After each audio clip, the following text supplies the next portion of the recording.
Nah gini, tadi yang saya bilang ini anak muda perlu wejangan. Tidak, anak muda tidak perlu wejangan orang tua. Anak muda itu tahu apa yang dikerjakan untuk masa depan.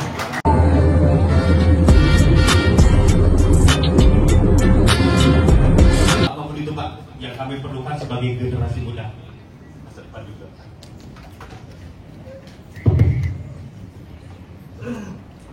Assalamualaikum warahmatullahi wabarakatuh. Selamat siang, salam sejahtera untuk semuanya. Yang saya hormati Pak Pendeta Sepat Sumit, Ketua Umum pertama ya. Pertama, kemudian yang saya hormati para pimpinan pengurus yang semuanya hadir di sini. Ini acaranya menjadi Hari Kebangkitan Nasional dan Partai Kemerdekaan Rakyat bersama-sama selama berapa tahun jadi Pak Sekarang? 18 tahun. Bapak yang saya hormati juga Habib Muhsin, Pak Iwan, Pak Ramadan, dan semua saja ibu-ibu yang saya hormati, Ibu Lolita, kemudian saya hormati Ibu Veronia dari Kedutaan Rusia, dan Pak Aziz, dan semua saja satu-satu ini saya tidak bisa sebut, itu panjang semua, banyak teman-teman semua di sini. Nah gini, tadi yang saya bilang ini anak muda perlu wejangan. Tidak, anak muda tidak perlu wejangan orang tua. Anak muda itu tahu apa yang dikerjakan untuk masa depan.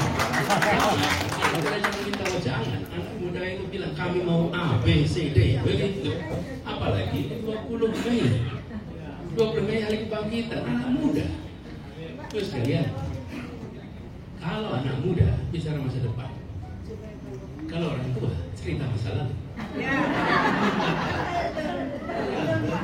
Jadi kalau Bapak Ibu dengar ada pidato, mulainya dengan kata begini, dulu, itu tua. Kalau ada yang mulai dengan dulu, itu tua nih. Tapi kalau mulainya besok kita akan A, B, C, D, E, ini masih muda. Tak penting hitungan tahun lahirnya kapan. Kalau dia masih bicara besok, maka dia masih muda. Kalau dia masih bicara rencana ke depan, dia masih muda. Tapi kalau sudah ceritanya tentang dulu, udahlah. Ya. Maka itu anak muda tidak boleh menulis autobiografi. Autobiografi itu haknya orang tua. Anak muda menuliskan rencana masa depan. Itu anak muda. Jadi buat tadi anak-anak teman-teman muda, siapkanlah ke depan.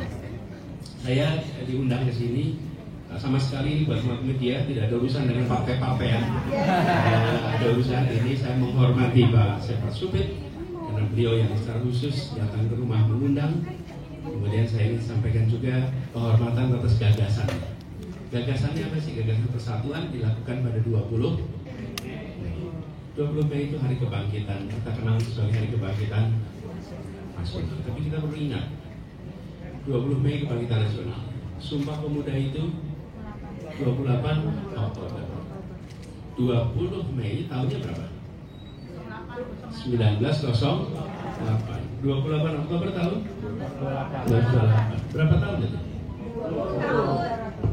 20 tahun. Kemudian dari 28 Oktober sampai 17 Agustus tahunnya berapa?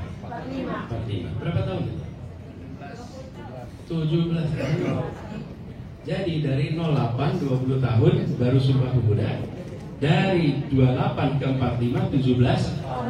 Jadi kalau dari 08 sampai 45 37 tahun.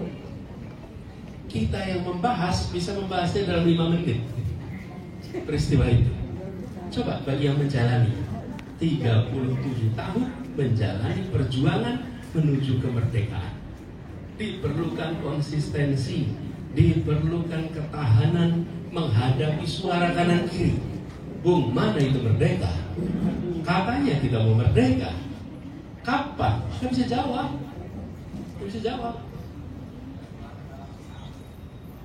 Tapi mereka yakin bahwa kemerdekaan itu akan terjadi. Dan dalam perjalanan itu mereka berkumpul 28 Oktober itu 20 tahun kemudian membentuk gagasan yang namanya Indonesia.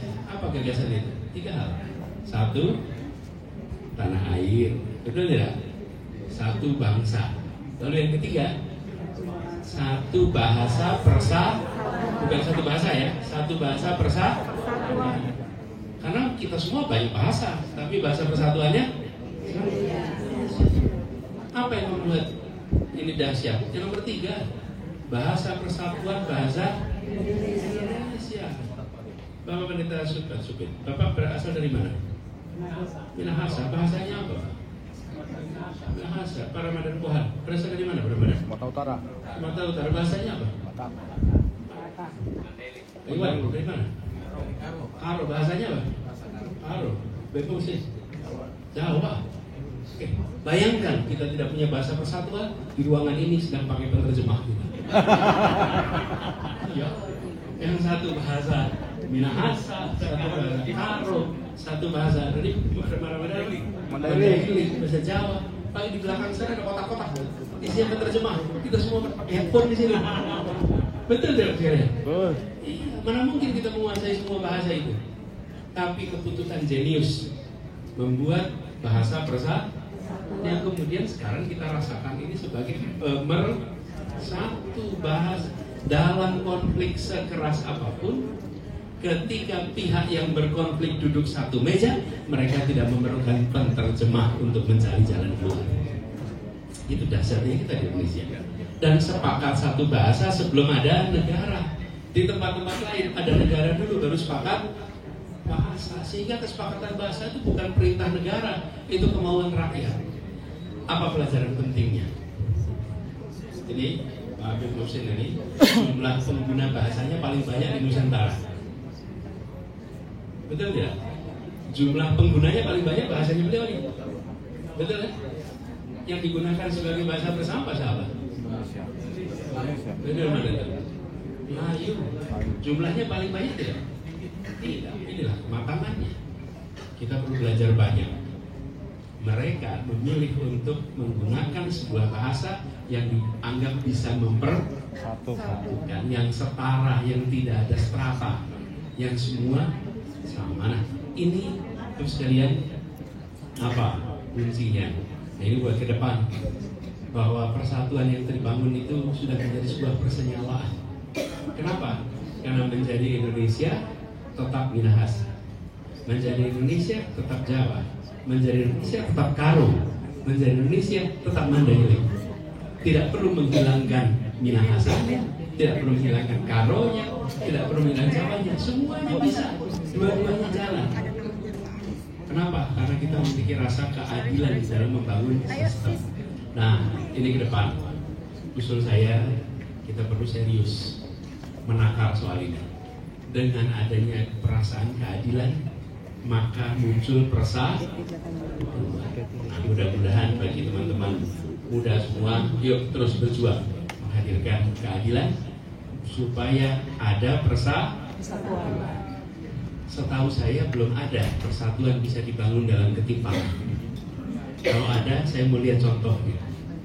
Belum ada, selalu dalam perasaan kesetaraan. Nah, kami berharap mudah-mudahan dari PKR ini diusahakan terus-menerus ke arah sana, terus-menerus ke arah sana sebagai sebuah perjuangan. Jadi selamat kepada yang terus menjaga semangat yang dulu dibangun oleh para pendiri. Dan saya ingatkan, tidak bisa kita membangun persatuan sekedar seremonial. Persatuan itu harus substansial. Seremonial itu apa? Wakil unsur A, unsur B, unsur C, unsur D dijejerkan bersama-sama, foto sama-sama, tidak berarti ada persatuan. Harus substansial. Substansial apa? Yang dirasakan keseharian di masa. Nah, disitulah diperlukan adanya suasana kesetaraan supaya muncul kesetaraan apa? Kesetaraan kesempatan bekerja, kesempatan pendidikan, kesetaraan. Tapi kalau untuk bekerja ada diskriminasi berdasarkan apapun, nah di sini nanti muncul ketegangan. Pasti. Tapi kalau ada kesetaraan, di situ muncul perasaan kebersamaan. Jadi saya ingin sampaikan terima kasih pada yang terus memperjuangkan. Saya sampaikan waktu itu insya Allah hadir, tapi rencananya waktu itu 15 ya Pak ya? 15, kemudian digeser menjadi tanggal 21. Kami bersyukur bisa sejenak bersapa, tapi kami mohon maaf tidak bisa terlalu panjang karena ada acara yang agak urgent yang harus kami hadiri sama-sama. Jadi terima kasih kepada semua yang terus berjuang. Terima kasih kepada semua yang terus kuliah teman-teman. Semoga dimudahkan kepada semua. Terima kasih. Kurang lebih mohon maaf. Assalamualaikum warahmatullahi wabarakatuh.